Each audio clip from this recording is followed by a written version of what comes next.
Hello guys, welcome back to another video. और आज की इस वीडियो में हम चैप्टर 2 जिसका नाम है political and economic history, how inscriptions tales a story, ये इस साल नया नाम डाल दिया गया है इस चैप्टर का। ठीक है, ये तो लास्ट ईयर तक इसका नाम कुछ और हुआ करता था।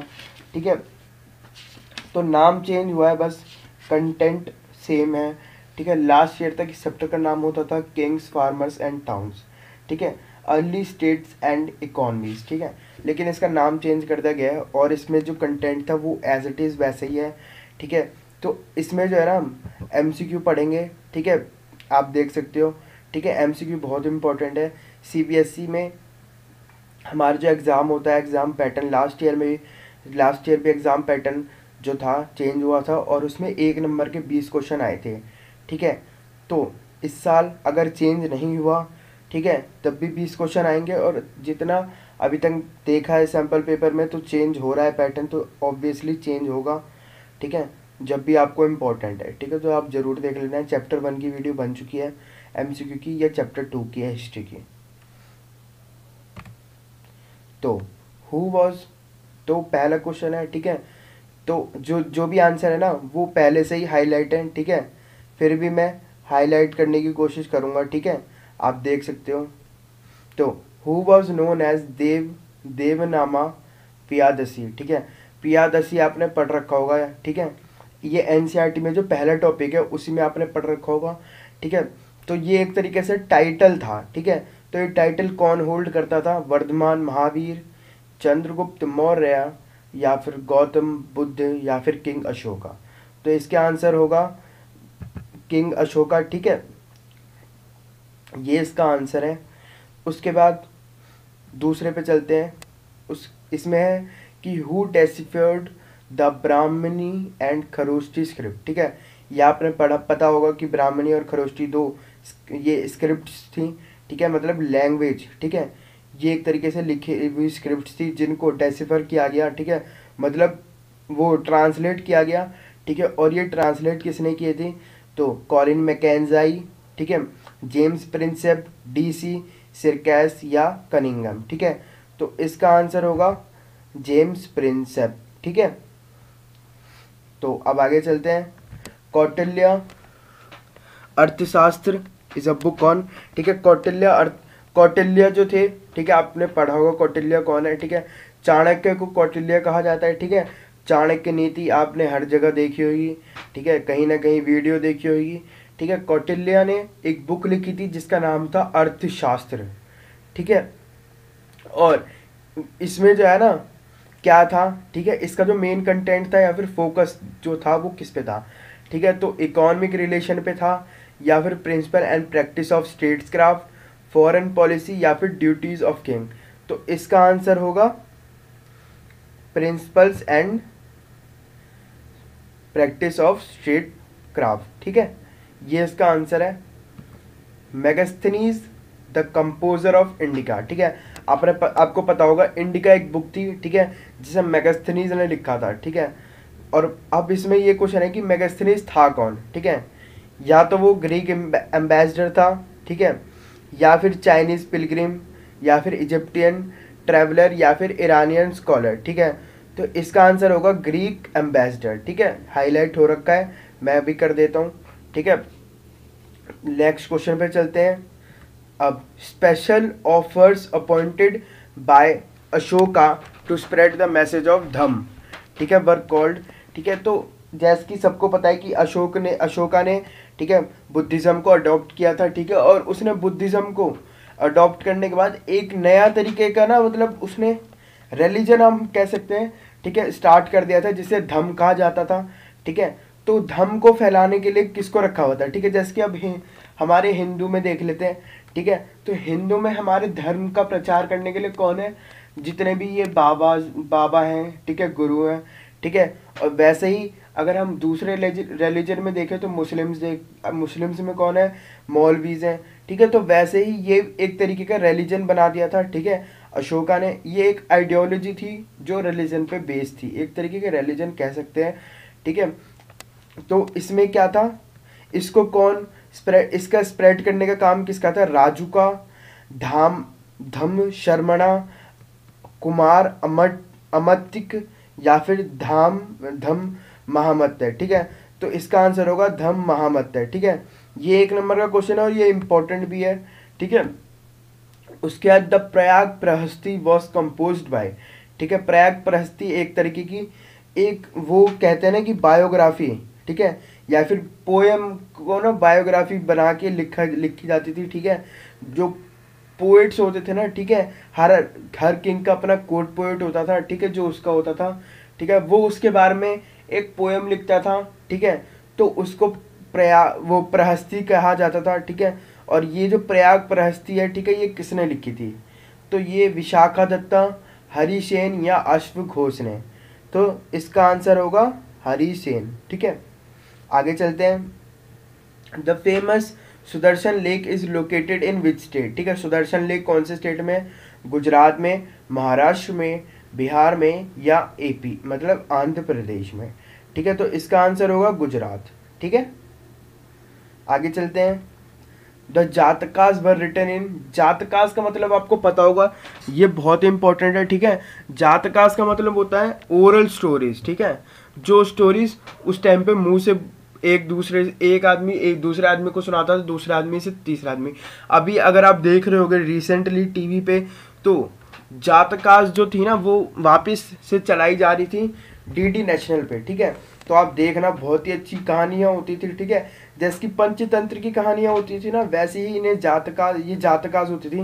ये बुद्धिज्म की स्टोरीज होती थी। ठीक है, तो ये कौन सी लैंग्वेज में लिखी जाती थी? ये लिखी बाद में जाती थी। पहले जो थी ना ये स्टोरीज सिर्फ घूमती थी ओरल से। ठीक है, ओरल स्टोरीज को ना जातकास कहा जाता है। तो या तो प्राकृत, पाली, ठीक है, प्राकृत और पाली बहुत इंपॉर्टेंट लैंग्वेज थी उस टाइम पे। ठीक है, संस्कृत और तमिल, संस्कृत से भी ज़्यादा इंपॉर्टेंट चल रही थी उस टाइम पे पाली। ठीक है, तो इसका आंसर होगा पाली। आगे चलते हैं। द हर्ष चरित्र is a biography of Harshavardhana. तो जैसे कि अभी मैं बता रहा था ना कि उनके कोर्ट पोएट लिखते थे, तो वैसे ही एक हर्ष चरित्र नाम की बायोग्राफी थी हर्षवर्धन की। तो वो किसने लिखी थी? ठीक है, तो Kannauj Harshavardhana the ruler of Kannauj compose by court poet. ठीक है, उसे कंपोज किसने किया था? उसके कोर्ट पोएट ने। तो वो किसने की थी? बना भट्टा ने, हरिसेना ने, ठीक है, अश्वघोष या फिर जयदेव। तो जैसे कि हमने पढ़ा था कि उसमें प्रयाग प्रहस्ती को हरिसेन ने किया था। तो ये क्या है? हर्षचरित। तो इसको किया था बनावटा ने। ठीक है, हो सकता है मैं इसको ठीक से वो ना कर पा रहा हूँ, बट इट्स ओके। तो नेक्स्ट क्वेश्चन पे चलते हैं। The queen who had independent access to land against the provision of Sanskrit legal tax. ठीक है, तो ये चैप्टर में आप पढ़ोगे कि ठीक है प्रॉपर्टी का एसेस किस किस को था। ठीक है, उसके बाद पैट्रिलिनी, मैट्रिलिनी, मेट्रोनॉमिक्स, इन सब के बारे में पढ़ोगे। तो उसी में होता है, ठीक है, कि जैसे कि उस टाइम पे ना महिलाओं को, ठीक है, लेडीज़ को ना राइट नहीं था, राइट टू एसेस प्रॉपर्टी का। लेकिन एक आपको पता ही है कि हर जगह पे एक्सेप्शनल केसेस होते हैं। ठीक है, वैसे ही इसमें एक एक्सेप्शनल केस था। ठीक है, वो किसका था? ये 8 नंबर का क्वेश्चन आता है। ठीक है, इसमें कि इसमें आपको बताना पड़ता है कि संस्कृत रिलीजन टेक्स्ट के हिसाब से कि किस किस चीज़ का राइट किसको था। ठीक है, उसके बाद वो जो लेडीज़ थी, ठीक है, उनको राइट क्यों नहीं था, और अगर किसी को था तो वो क्यों था। ठीक है, तो सलावती या फिर विजय सत्कना या फिर प्रभावती गुप्ता या फिर यना सक्सेना। तो इसका आंसर होगा आपका प्रभावती गुप्ता। ठीक है, ये इसका आंसर है। इसके बारे में आप एनसीईआरटी में पढ़ सकते हो, नहीं तो जो वीडियो आएगी उसमें मैं बता दूंगा। ठीक है, उसके बाद inscriptions that record gifts made to religious institutes are known as votive inscriptions. ठीक है,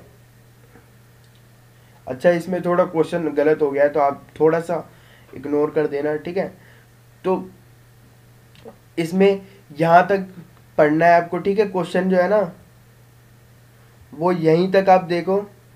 ठीक है, यहाँ तक क्वेश्चन आप देखना। ठीक है, inscription that record gifts made to be religious institutes are known. ठीक है, वो किस नाम से जानी जाती थी, ठीक है। तो एल्गियम इंस्क्रिप्शन, वोटिव इंस्क्रिप्शन, हॉनोरिफिक इंस्क्रिप्शन या फिर डिडक्टरी इंस्क्रिप्शन। तो इसका आंसर होगा वोटिव इंस्क्रिप्शन, ठीक है, वोटिव इंस्क्रिप्शन, ठीक है। थोड़ी बहुत गलती सबसे होती है, सॉरी। तो numismatics is the study of, ठीक है, ये सब्जेक्ट हम कह सकते हैं, ठीक है, टॉपिक कह सकते हैं, कुछ भी कह सकते हैं हम, ठीक है। तो numismatic is the study of numbers, pottery, coins, sculpture. तो न्यूमिस्मेटिक्स में हम पढ़ाई करते हैं, किसकी करते हैं, नंबर्स की, ठीक है। आगे चलते हैं हम। तो first coin to bear the names of images of ruler were issued by Guptas, Mauryas, Nandas या फिर इंडोग्रे, ठीक है। मतलब सबसे पहले कॉइन, वो जो फोटो वाली कॉइन्स थी ना, मतलब इमेजेस वाली, ठीक है, तो वो कहाँ पे सबसे पहले वो हुआ, ठीक है, इशू हुआ, तो वो थी इंडोग्रे, ठीक है। ये इसका आंसर है। The first to issue gold coins, ठीक है, ये बहुत ही इंपॉर्टेंट क्वेश्चन है, ये बिना उसके ही आ जाएगा, तो इसको याद रखना। कुषाण्स, सतवाहनास, पांड्यास या चोलास। तो इसका आंसर होगा कुषाण्स। कुषाण्स जो थे ना, उन्होंने ही सबसे पहले गोल्ड कॉइन्स लॉन्च किए थे, ठीक है, मार्केट में। उसके बाद व्हाट इज गंडा तिंडू, ठीक है। जैसे कि हमने जातकास के बारे में पढ़ा ना, तो ये जो एक स्टोरी, ये गंदा तिंदु एक स्टोरी थी, ठीक है, जातकास की। तो इसमें हमें वही बताने की ये है क्या, ये एक प्रहस्ती है, जैसे कि मैंने बताया कि प्रहस्ती जो थी वो एक तरीके की बायोग्राफी थी, या फिर श्रेणी और गाइड है, या फिर इंस्क्रिप्शन है, या फिर जातकास है। तो इसका आंसर है जातकास, ठीक है। which one of the which of the following ruler founded the Mauryan Empire in 321 BCE, ठीक है। तो किसने वो मौर्य एम्पायर की खोज करी, मतलब वो फाउंडेशन करी, ठीक है, फाउंडिंग फादर कौन था।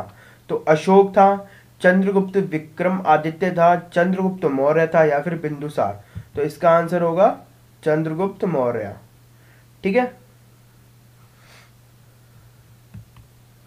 तो यहीं पे ये एमसीक्यूज खत्म होते हैं, ठीक है। एमसीक्यू और भी हैं, बट जो मेरे को इम्पोर्टेंट लगा, ठीक है, जो मैंने देखा लास्ट ईयर तक आ रहे थे, ठीक है, जिनकी ज़्यादा आने के चांसेस थे, वो मैंने करवाए आपको, ठीक है।